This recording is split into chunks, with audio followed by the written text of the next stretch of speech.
ಮೃದುವಾದ ಸಾಫ್ಟ್. ನೀವು ಚೆನ್ನಾಗಿ ಸಣ್ಣ ಸಣ್ಣ ಏರ್ ಪಾಕೆಟ್ಸ್ ನೋಡ್ಬೋದು, ಎಷ್ಟು ಚಂದ ಹೋಲ್ಸ್ ಇದ್ರೊಳಗೆ ನಿಮ್ಗೆ ಕಾಣಿಸ್ಲಿಕ್ಕತ್ತದ.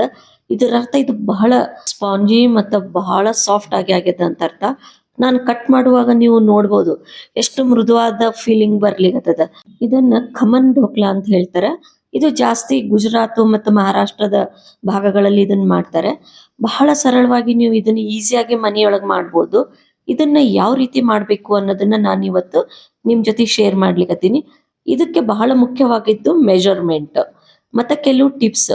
ಇದನ್ನ ನೀವು ಫಾಲೋ ಮಾಡಿದ್ರೆ ಮನೆಯಲ್ಲಿ ಸರಳವಾಗಿ ಇದನ್ನ ನೀವು ಮಾಡಬಹುದು. ಈ ಢೋಕ್ಲಾ ಅಂದ ಟೇಸ್ಟ್ ಬಹಳ ಚೆನ್ನಾಗಿರ್ತದೆ, ಮತ್ತೆ ಸ್ವಲ್ಪ ಸ್ವೀಟ್ ಸ್ವೀಟ್ ಆಗಿನೂ ಇರ್ತದೆ.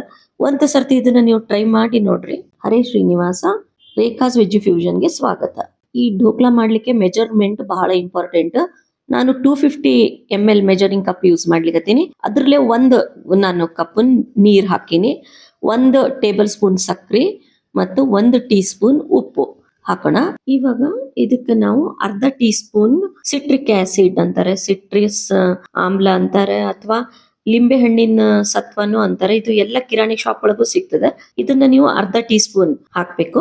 ಮೆಜರ್ಮೆಂಟ್ ಮಾತ್ರ ಬಹಳ ಕರೆಕ್ಟ್ ಆಗಿ ಫಾಲೋ ಮಾಡ್ರಿ. ಆಮೇಲೆ ಇದಕ್ಕೆ 2 ಟೇಬಲ್ ಸ್ಪೂನ್ ನಾವು ರಿಫೈನ್ಡ್ ಆಯಿಲ್ ಹಾಕೋಣ. ಅಂದ್ರೆ ಯಾವ ಎಣ್ಣೆಗೂ ವಾಸನೆ ಇರಬಾರ್ದು, ಅದಕ್ಕೆ ನಾನು ಸನ್ಫ್ಲವರ್ ರಿಫೈನ್ಡ್ ಆಯಿಲ್ ಹಾಕ್ಲಿಕತ್ತೀನಿ. ಚಲೋ ಇದನ್ನ ಮಿಕ್ಸ್ ಮಾಡಬೇಕು. ಅಂದ್ರೆ ಇದ್ರೊಳಗಿರೋ ಸಕ್ರಿ ಮತ್ತೆ ಈ ಲಿಂಬೆ ಹಣ್ಣಿಂದು ಏನು ಸತ್ವ ಅದ ಎಲ್ಲಾನು ಚಂದ ಕರಗಬೇಕು. ನಾನು ಹೇಳೋ ಕೆಲವು ಟಿಪ್ಸ್ ಅನ್ನ ಫಾಲೋ ಮಾಡಿದ್ರೆ ನೀವು ಪರ್ಫೆಕ್ಟ್ ಆಗಿ ಢೋಕ್ಲಾ ಮಾಡ್ಬೋದು. ಇವಾಗ ಅದೇ 250 ml ಮೆಜರಿಂಗ್ ಕಪ್ ನಿಂದ 1 ಕಪ್ ಮತ್ತೆ 1/4 ಕಪ್ ಕಡಲೆ ಹಿಟ್ಟು ಹಾಕ್ಲಿಕತ್ತೀನಿ. ಇದು ನಾವು ನಾರ್ಮಲಿ ಮಾರ್ಕೆಟ್ಲಿಂದ ತರ್ತೀವಲ್ಲ, ಅದೇ ಕಡಲೆ ಹಿಟ್ಟು. ಸ್ವಲ್ಪ ಚಾಳಿಸ್ಕೊಂಡು ಗಂಟುಗಳ ಇಲ್ದಂಗೆ ನೋಡ್ಕೋಬೇಕು. ಕಡಲೆ ಹಿಟ್ಟು ಹಾಕಿದ್ಮೇಲೆ ಸ್ವಲ್ಪ ಚಂದ ಕಲಸ್ರಿ, ಗಂಟುಗಳು ಇರಬಾರ್ದು. ನೀರು ಆಯ್ತು, ಹಿಟ್ಟು ಆಯ್ತು, ಎಲ್ಲ ನಾನು ಹೇಳಿರೋದೇನು ಮೆಜರ್ಮೆಂಟ್ ಅದ ಅದೇ ಪ್ರಕಾರ ಮಾಡ್ರಿ.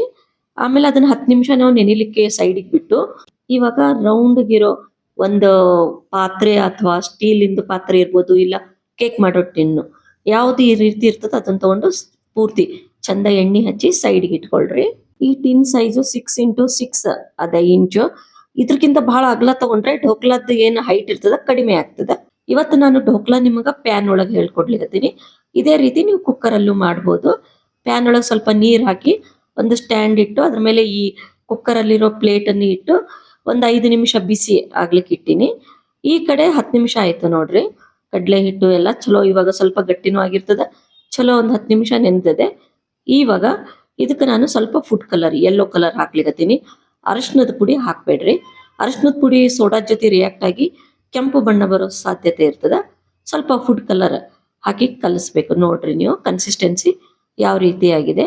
ಈ ರೀತಿ ಲಿಕ್ವಿಡ್ ಕನ್ಸಿಸ್ಟೆನ್ಸಿ ಇರಬೇಕು. ಇವಾಗ ಇದಕ್ಕೆ ಅರ್ಧ ಟೀ ಸ್ಪೂನ್ ತುಂಬ ನಾನು ಈ ಸೋಡಾ, ಅಡಿಗೆ ಸೋಡಾ ಹಾಕಿನಿ. ಅದ್ರ ಮೇಲೆ 1-2 ಚಮಚ ನೀರ್ ಹಾಕಿ ಇದನ್ನ ಬಹಳ ಫಾಸ್ಟ್ ಆಗಿ ಕಲಿಸ್ಬೇಕು. ಯಾಕಂದ್ರೆ ಈ ಸಿಟ್ರಿಕ್ ಆಸಿಡ್ ಜೊತೆ ಸೋಡಾ ರಿಯಾಕ್ಷನ್ ಸ್ಟಾರ್ಟ್ ಆಗ್ಬಿಡ್ತದೆ. ಈ ಕೆಲಸನ ಮಾತ್ರ ನಾವು ಬಹಳ ಫಾಸ್ಟ್ ಆಗಿ ಮಾಡಬೇಕು. ಚಂದ ಕಲಿಸಿದ್ಮೇಲೆ ನೀವು ನೋಡ್ಬೋದು ಮೇಲೆ ಎಷ್ಟು ಚಂದ ಸಣ್ಣ ಗುಳ್ಳಿಗಳು ಬಂದದೆ, ಮತ್ತೆ ಹಿಟ್ಟಿನೂ ಉಬ್ಬಿ ಬಂದದ.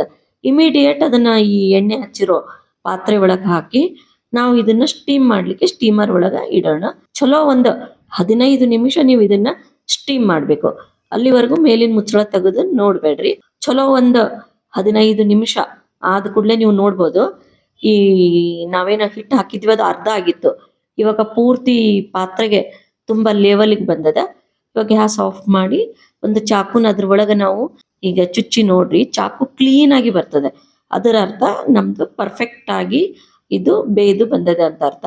ಚಾಕುಗೆ ಏನಾದ್ರೂ ಹಸಿ ಹಿಟ್ಟು ಹತ್ತಿದ್ರೆ ಇನ್ನೂ ಒಂದು 5 ನಿಮಿಷ ನೀವು ಅದನ್ನ ಸ್ಟೀಮ್ ಮಾಡ್ರಿ. ಇವಾಗ ಅದು ತಣ್ಣಗಾಗೋವರೆಗೂ ಒಂದು ಒಗ್ಗರಣೆ ಮಾಡ್ಬೇಕು. ಈ ಒಗ್ಗರಣೆ ಬಹಳ ಇಂಪಾರ್ಟೆಂಟ್. ಸ್ವಲ್ಪ ಎಣ್ಣೆ ಕಾಯಿಸಿ ಅದ್ರೊಳಗೆ ಸ್ವಲ್ಪ ಜಾಸ್ತಿ ಸಾಸಿವೆ ಹಾಕ್ಬೇಕು.